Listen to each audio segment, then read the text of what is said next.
Chapter 1. The Night Without Traces. Paris, always vibrant and alive, looked like nothing more than a picturesque postcard under the amber glow of its lampposts reflected on the Seine. The late-night traffic flowed smoothly through the central districts, and no distracted glance could have foreseen that, in just a few hours, an event would forever alter the city's calm. Jean Morel, a powerful tech magnate, had just concluded another night of meetings and discreetly celebrated with his team on the top floor of a luxury hotel near Place Vendôme. It was a cold autumn night, with wind sweeping fallen leaves along the cobblestone sidewalks, while Paris, from a distance, maintained its illusion of serenity. Jean left the hotel just before midnight. He waved goodbye briefly and walked alone toward his armored car parked discreetly on a nearby side street. His driver, as instructed, had been dismissed after a last-minute issue. The businessman walked confidently, unaware that he was under precise surveillance. The security cameras later only showed a routine recording, Jean walking and turning the corner. Everything beyond that point vanished into nothing. Dawn arrived without Jean returning home. At first, his absence caused only mild concern. But as the day progressed and Jean failed to appear at a scheduled meeting with international investors, the alarm was raised. There was no ransom demand, no signs of violence. The car remained untouched, his cell phone lay abandoned on the back seat, and there were no traces of a struggle. The cameras recorded his last appearance on one of the most monitored streets in Paris, and yet, Jean had simply vanished. Detective Claire Dubois was called within the early hours of the investigation. Known for her methodical precision and cold approach to cases, Claire immediately sensed that something was unusual. Not even the most carefully planned kidnappings disappeared without a trace in Paris. She reviewed the footage repeatedly, walked the streets where Jean was last seen, and questioned hotel staff and local merchants. Nothing. It was as if the businessman had stepped through an invisible portal. Meanwhile, in a small apartment in the 18th arrondissement, a man watched the news reports on an old television. Victor Lemaitre, a former DGSI agent, French intelligence, dismissed after a scandal that was never fully explained, analyzed every detail. He recognized the subtle marks that would go unnoticed by conventional investigators. Jean Morel's disappearance wasn't the work of common kidnappers. The circumstances resembled silent extraction operations, techniques used by espionage groups he had once studied and even helped execute. Victor, isolated and embittered, struggled with the urge to get involved, but he knew the police would soon hit a dead end. Jean's disappearance wasn't an ordinary crime. It was orchestrated with surgical precision by someone accustomed to manipulating the shadows. The press, however, remained oblivious to the real gravity of the situation, reducing the case to yet another mysterious disappearance. Paris, beneath its glowing surface, now harbored a secret that only a few could hope to unravel. And on top of a building in La Défense, a figure watched the city through binoculars, whispering to themselves that Phase 1 was complete. The kidnapping had been flawless. No clues left behind. No living witnesses. And most importantly, no real suspicion that this was just the beginning. Hook. In the coming hours, Claire will discover a clue that will put her life at risk and pull Victor back into the game, even against his will. Chapter 2. The Hidden Key. The rising sun cast orange hues over the rooftops of Paris, but for Claire Dubois, the beauty of the morning was irrelevant.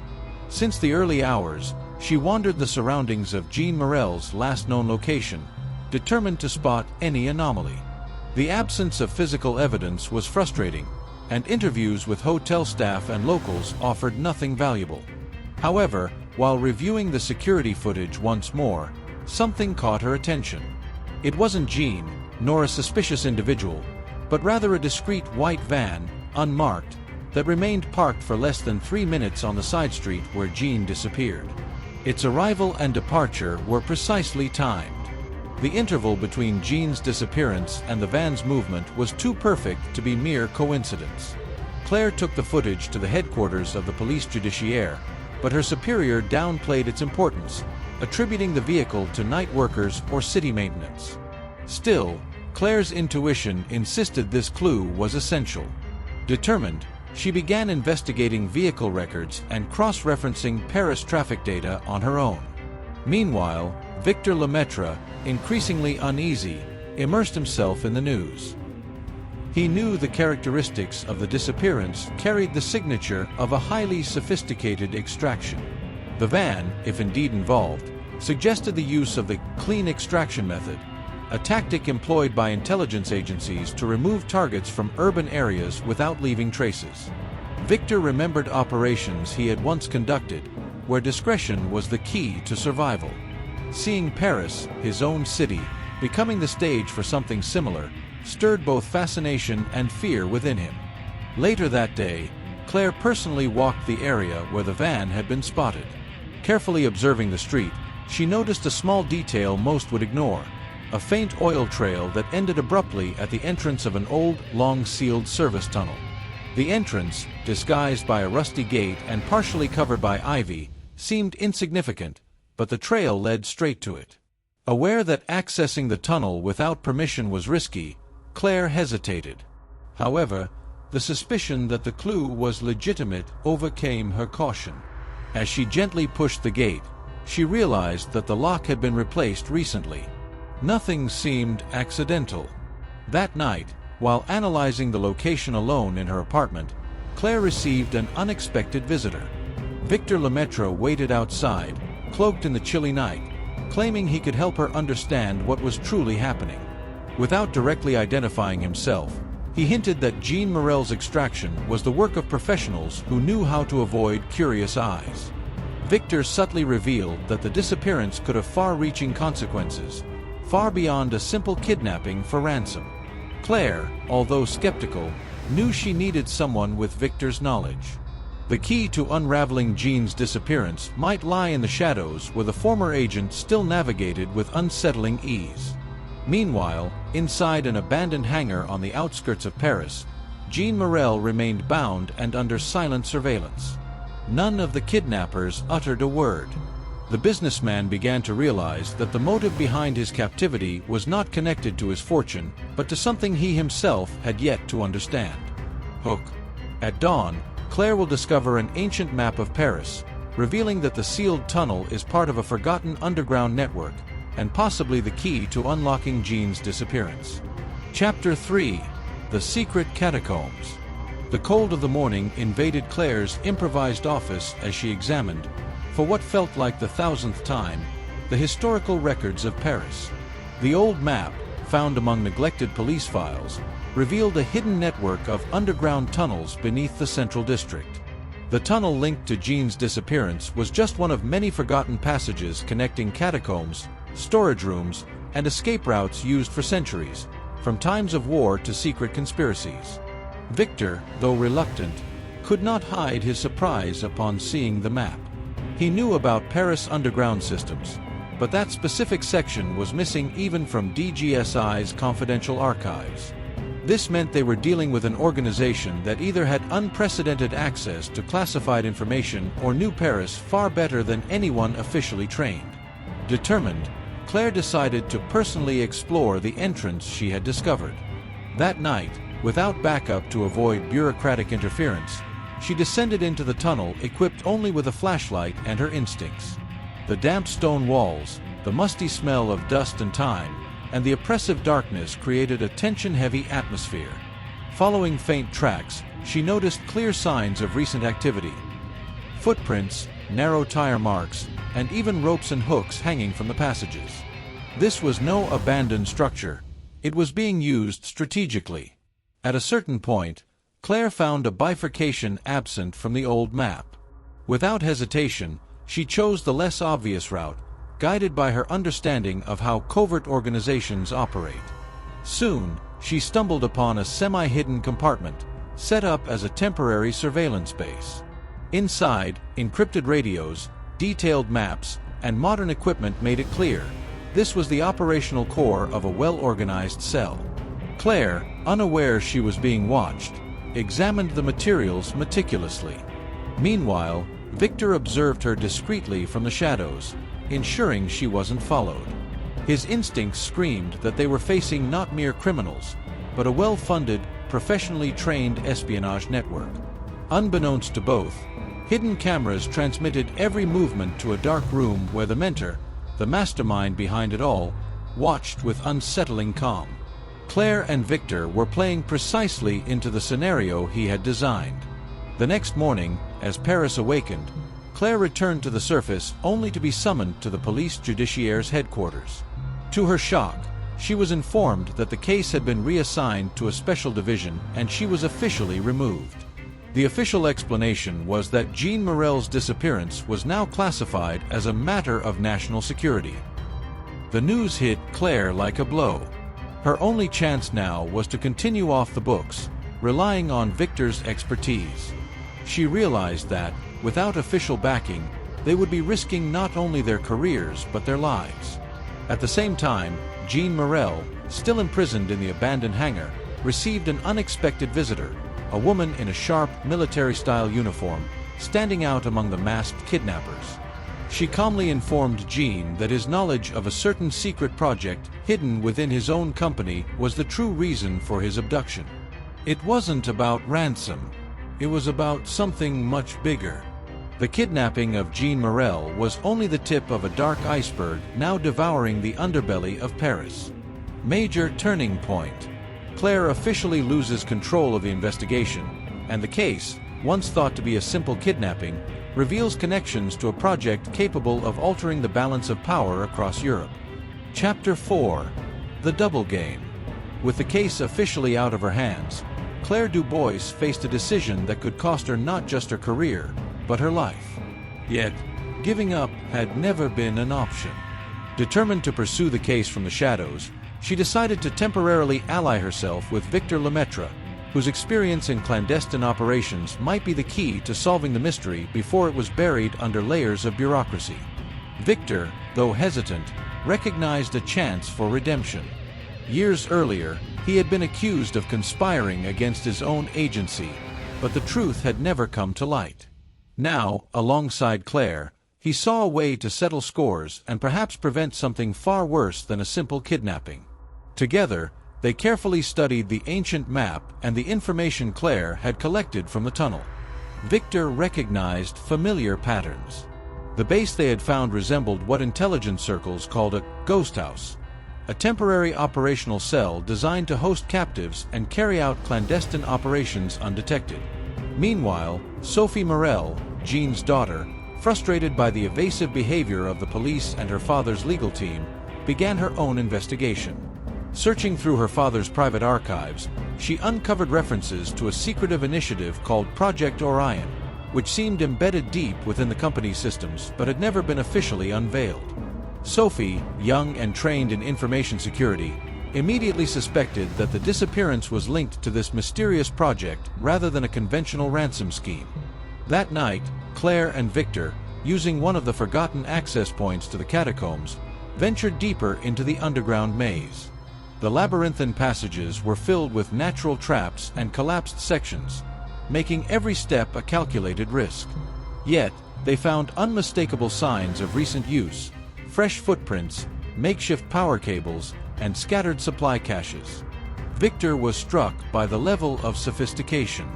The tools, encrypted communication devices, and even the coded symbols marking the routes pointed to a professional operation, likely supported by military-grade training and intelligence resources. Emerging into a broader chamber deep within the catacombs, they discovered a hidden laboratory improvised with high-tech equipment. On the central table were detailed schematics of Jean Morel's company servers, and the name Project Orion clearly marked on several documents. Victor knew then, this wasn't just espionage, this was the beginning of a cyber war. Unbeknownst to them, their every move was still being observed. Hidden cameras, unnoticed in the gloom, transmitted the images live to the mentor, who watched from afar, pleased that everything was proceeding according to plan. At the same time, in the abandoned hangar, Jean Morel, exhausted and confused, started to understand that his role was not merely about being a hostage. The mentor, in private conversation with the woman in uniform, revealed that Jean was only a pawn. The real objective was to seize Project Orion before France, or anyone else, realized what was at stake. On the surface, Sophie decided to reach out to Claire, convinced that the detective, though sidelined, was the only person truly engaged in uncovering the truth. The board was now fully set. Claire, Victor, and Sophie, unknowingly, had become key players in the largest intelligence operation Paris had witnessed in decades. Hook. In the next steps, Claire and Victor will discover that Project Orion is more than just technology. It is a system capable of controlling Europe's critical infrastructure. Chapter 5. The Shadows of the Alliance. Claire, Victor, and Sophie met discreetly in a small cafe far from tourist routes, hidden among narrow streets of the city's older districts. The atmosphere was tense, and despite her youth, Sophie displayed remarkable courage and determination, impressing both Claire and Victor. On the table, scattered among old maps and encrypted documents, lay the key to understanding everything: Project Orion. Sophie revealed that the project was more than just advanced software. Orion was a system capable of interfacing with and, if desired, taking control of Europe's critical infrastructure: power grids, telecommunications, defense networks. Its potential could shift geopolitical balances overnight. Victor instantly realized the gravity of the situation. This wasn't merely about espionage or corporate theft. This was an attempt to unleash a cyber weapon capable of devastating consequences. More disturbing was the fact that whoever orchestrated the operation knew exactly how to outmaneuver France's intelligence apparatus. Over the next few days, the trio expanded their investigation, using the hidden tunnels, accessing unauthorized databases, and piecing together fragments of classified documents. The evidence pointed to the existence of a clandestine network called the Grey Alliance, made up of former intelligence officers, mercenaries, and military strategists who had vanished from official records years ago. Claire and Victor uncovered that Jean Morel had been the last in a series of individuals who had refused to cooperate with the Alliance's goals. Others had mysteriously disappeared or met with fatal accidents. Jean, however, had hidden something inside Orion, a safeguard, perhaps, that the Alliance desperately needed. Sophie brought forth even more disturbing information. Months before the kidnapping, her father had declined an offer from unidentified investors who insisted on obtaining access to Orion. Jean had feared the ethical implications and kept the project buried deep within the company's servers. Now it was clear that the kidnapping was not for ransom, but for control. Determined to act, Claire, Victor, and Sophie devised a risky plan: locate Orion's physical core hidden within an underground data center in Paris and prevent the Alliance from extracting it. But time was against them. That evening, Victor received an encrypted message from an old source warning that the Grey Alliance was already one step ahead. That same night, they intended to transfer Project Orion out of Paris. Across the city, in a luxury apartment overlooking the Seine, the mentor calmly watched Paris through the glow of his surveillance monitors. He knew exactly where Claire, Victor, and Sophie were and what they planned. Every move, every desperate attempt had been carefully predicted. What the trio didn't realize was that they were not simply trying to catch up, they were playing exactly where the mentor wanted them.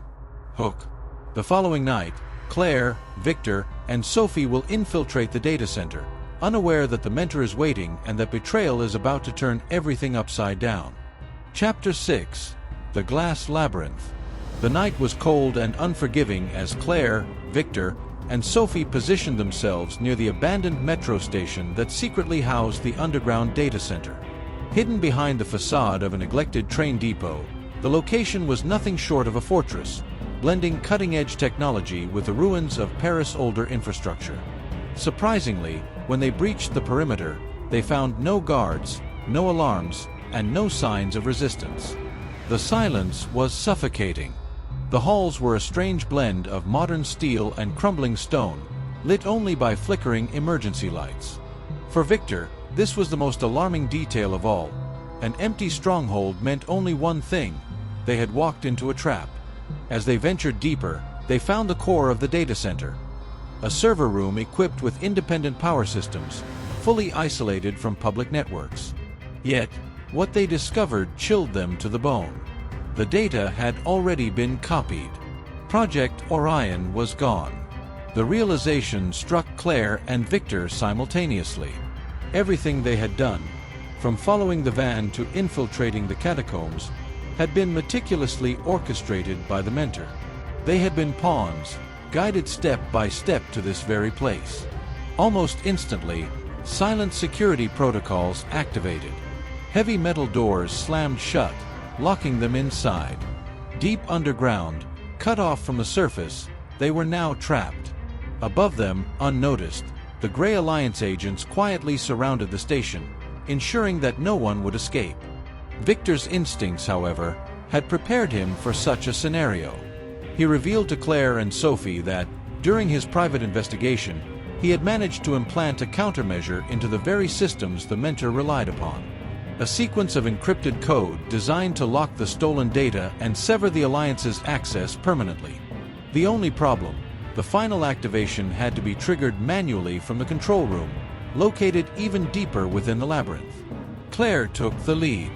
As armed agents advanced through the corridors, she and Sophie moved swiftly through maintenance shafts and collapsed tunnels, guided by Victor's detailed knowledge of the subterranean passages. With each step, the risk of being caught increased. Far above them, watching every camera feed, the mentor remained composed. He had calculated their desperation, predicting every route they could take. To him, they were simply fulfilling their roles within his design. Finally, the trio reached the control room. The moment Victor completed the activation, the entire network began to crash. Data transfer routes collapsed, communications were severed, and the Grey Alliance's meticulously prepared operation unraveled before their eyes. Project Orion was now locked behind layers of unbreakable encryption. The mentor, watching the system fall apart, ordered the agents to storm the control room. The clash was inevitable. Claire, Victor, and Sophie held their position as long as they could, but Victor, seeing no alternative, sacrificed himself, allowing Claire and Sophie to escape through an old maintenance tunnel. As dawn broke, Claire and Sophie emerged onto the quiet banks of the Seine, their bodies bruised, their minds haunted, but alive. Victor had been taken. The mentor, though momentarily defeated, remained in the shadows, patient and dangerous. What they had stopped was not the end, but only the first battle. Major turning point. Victor's sacrifice buys time, but the mentor now holds him captive, and the Grey Alliance is still operational. Chapter 7: The Last Breath. The catacombs echoed with the muffled sounds of footsteps and hushed commands. Deep within the abandoned data center, Claire, Victor, and Sophie navigated narrow maintenance passages, knowing that every second could be their last. Heavy doors slammed shut behind them, and steel corridors were lit only by the flickering emergency lights, giving the labyrinth a ghostly appearance. As they descended into the lower levels, they reached the control room, where blinking monitors and tangled cables created a chaotic but vital scene. Victor, despite the urgency, remained calm.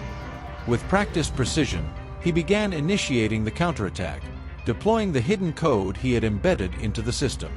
The plan was bold: disable the Alliance's control over Project Orion permanently, locking it behind layers of cryptography, rendering it unusable.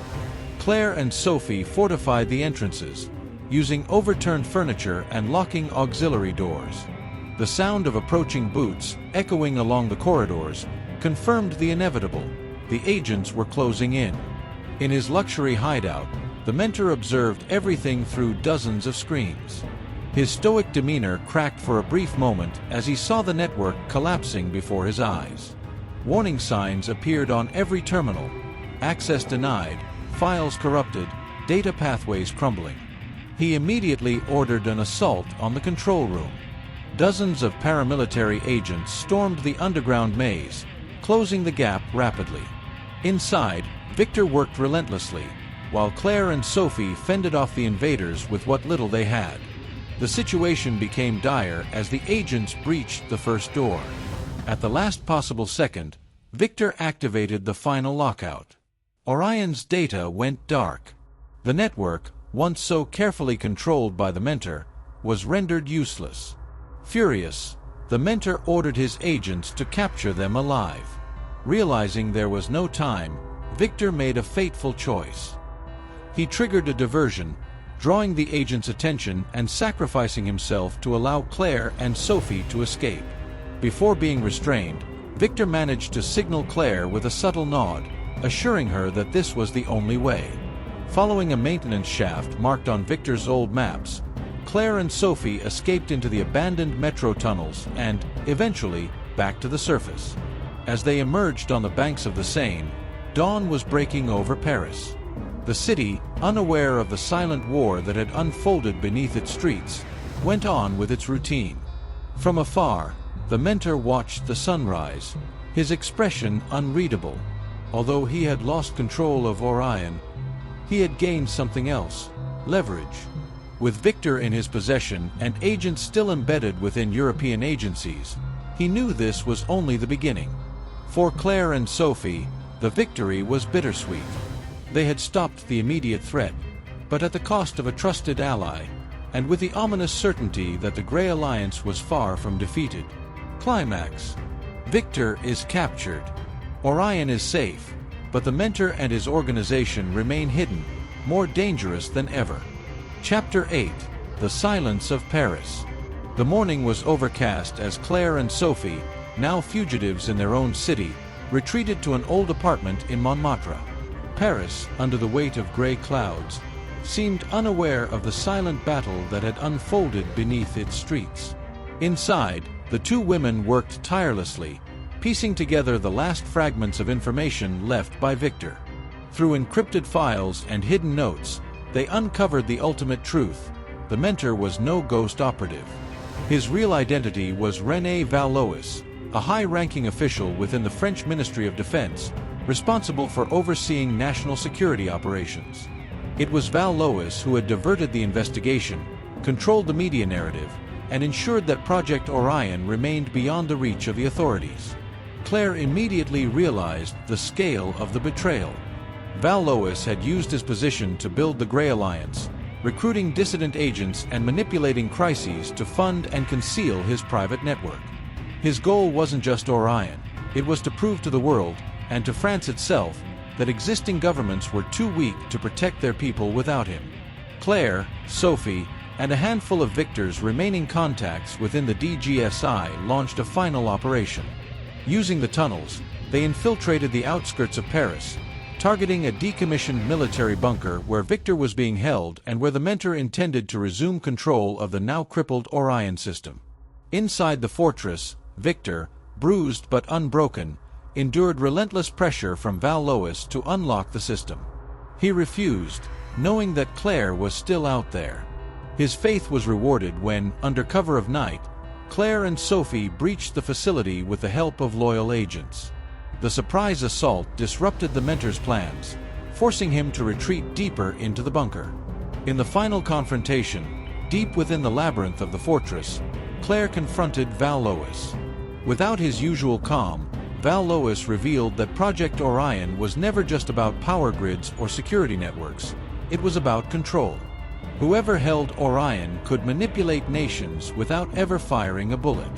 Before Vallois could escape, Victor, despite his injuries, managed to intercept him. Together, Claire and Victor neutralized the mentor and secured the last active terminal. As reinforcements arrived, Vallois was taken into custody, and evidence of the Grey Alliance's operations was exposed to international agencies. In the following weeks, the conspiracy unraveled. Dozens of rogue agents were arrested across Europe, and Project Orion was officially dismantled and sealed under the highest level of security. Sophie took control of her father's company, dedicating it to rebuilding trust and transparency. Jean Morel, released from captivity, began a long recovery, marked by the weight of everything he had hidden. As for Victor and Claire, they disappeared from the public eye. Some say they returned to the shadows to continue monitoring the fragments of the Grey Alliance still at large. Others believe they simply vanished, leaving behind a silent debt paid to Paris. And as the city resumed its rhythms, beneath the soft autumn rain, the streets carried no signs of the secret war that had been waged. But those who knew understood. The most daring kidnapping in history had only scratched the surface of something far greater.